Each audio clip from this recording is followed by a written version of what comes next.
Okay, let's now go to the managerial grid. I hope you understand the theory X, theory Y. Clear to you the continuum of leadership and the theory X and theory Y. Now let's go to managerial grid. This theory looks at two behaviors. Okay. Concern the manager has for getting the job done. This is the X-axis of the grid, which I'm going to show you later. Going to show you next. The next one is concern the manager has for his employees. This is the Y-axis of the grid. Okay.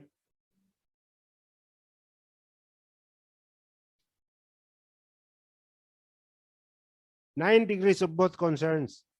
One being a low concern and 9 being a high concern. So the scale would be 1, 2, 3, 4, 5, 6, 7, 8, 9. 1 being the lowest concern and 9 being the highest concern. So the managerial grid model, concern for employees and concern for the job. Okay.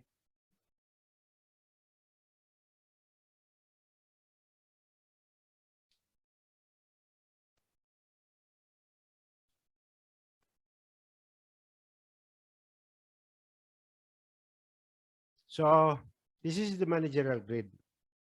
X-axis is concern for the job. 1, 2, 3, 4, 5, 6, 7, 8, 9 scale. 9 is the highest. And concern for employee, 1, 2, 3, 4, 5, 6, 7, 8, 9 on the Y-axis. Okay.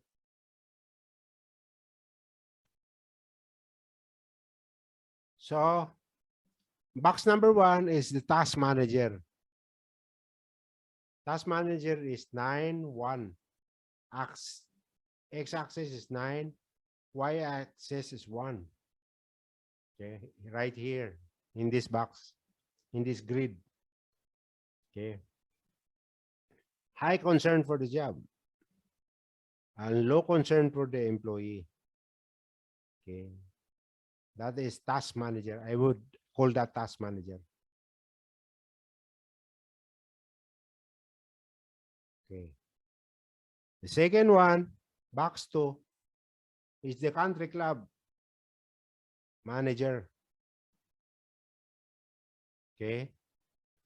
What is a country club manager? This is 1, 9. The axis is 1. Low concern for the job, number 1. And high concern for the employee, 9. Right here, 9. So 1, 9. Okay. Next box is impoverished manager, 1, 1. Low concern for job and low concern for employee, 1, 1, right here. I'll explain that to you later. The box 4 is middle of the road manager, 5, 5. Balancing in the middle, 5. And concern for employee in the middle, 5. And the box number 5 is team manager, 9, 9. High concern for the job and high concern for the employee. Which one you would like to be? Box 1, box 2, task manager, country club manager, task manager, 9, 1, country club manager, 1, 9, impoverished manager, 1, 1, middle of the road manager, 5, 5, or team manager, 9, 9. Of course, you would say the perfect one, team manager, correct? But can everybody be like that? Can everybody be like that? I don't think so. Nobody is perfect. Nobody can be like that. Maybe just one or couple of guys can be like that in the organization. But not everybody. Especially if you don't have the authority. You are not delegated of that authority to be like that, then you cannot be like that. Okay? So this is the managerial grid styles. Okay? 9, 1, 1, 9, 1, 1, 5, 5, 9, 9. So let's talk about the impoverished manager first, because this is the the most important, interesting fellow. Low concern for both the job and employee. 1-1. Remember that? Oh, sometimes happens when a manager is getting ready to retire and does not care about the organization. Okay, maybe this is an old fellow, an old guy, been in a manager for a long time, maybe 30 years or more. Been in the job for quite some time, been in different situation, been in different, organization maybe. Does not care anymore what will happen because he does not have the future anymore. He's up for retirement. Does not have concern for the job, no continuous improvement, no innovation, okay, no objectives, smart objectives. You know the smart, specific, measurable, achievable, realistic, and time bound objectives. No more like that. He does not concern for employee anymore. He does not, develop his, does not train his employees, does not put them in career path, career development, not interested in putting them into, succession planning. He's just waiting, hanging on for the retirement. Maybe next year, maybe in 6 months, or maybe in a couple of months. Okay. So this style is detrimental to a successful organization. Why? He is not contributing anymore to the success of the organization or success of employee. He is useless, in short, useless. If I am the boss of this employee, of this manager, I am the manager of this manager, then I will retire him right away, right now. I don't have to wait for 1 year. I don't have to wait for 6 months to retire him. I want to retire him now. I want to get rid of him already because this style is detrimental to successful organization. He's not concerned for job, he's not concerned for employees. So what do you expect? You expect nothing from him. Okay. So that is the impoverished manager. The task manager is high concern for getting the job done and low concern for his or her employees. The employees are looked upon as a tools, uses employees to get the job done. He's only using the employee, but he's not concerned for the employee. No, he's not thinking about the promotion of employee. He's not thinking about the development of employee, the training of employee, promotion of employee. No concern at all. His concern is only the production, the maintenance, the logistics, only the job, only the job. No concern for employees. Okay. Number 9 and number 1, 9-1. Country club manager, high concern for employees, does not really care about getting the work done. Could be due to many Churiwai employees. It's like a laissez-faire. Remember laissez-faire? Too many Churiwai employees, too many employees you can rely upon. Then delegate everything to them.